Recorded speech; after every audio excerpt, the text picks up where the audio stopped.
جاني شابان فيهما خير وصلاح يعني، ولكن بينهم تعلق عاطفي شديد، وحاول أحدهما في البداية أن يقنعني أن هذه محبة لله. فسألته: لماذا تحبه؟ فقال: لله. قلت له: ما معنى أنك تحبه لله؟ قال: يعني أنني أحبه لأنه يطيع الله. فقلت له: طيب، هل يوجد من أصحابك من يطيع الله أكثر منه؟ فقال: طبعا يوجد. فقلت له: فمن الذي تحبه أكثر، صاحبك الذي تكون معه دائما أم الذي يطيع الله أكثر؟ فقال: بصراحة صاحبي. فقلت له: إذن أنت لم تحبه لله، لأنه لو كان سبب المحبة طاعة الله لصاحبت الذي هو أكثر طاعة لله. ثم سألته سؤالا آخر، قلت له: ألا يحصل كثيرا أنك تفكر فيه أثناء الصلاة؟ قال: إي والله.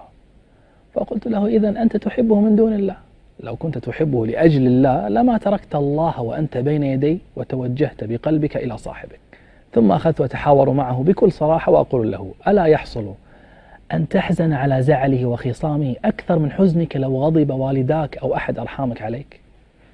فهز رأسه بالموافقة. فقلت له: الله الذي تدعي أنك أحببت صاحبك لأجله يريدك أن ترضي والديك أكثر من إرضائك لصاحبك، بل لا مقارنة بين مستوى بر الوالدين ومستوى بر الصديق، فلماذا تهتم بهذا أكثر منهما؟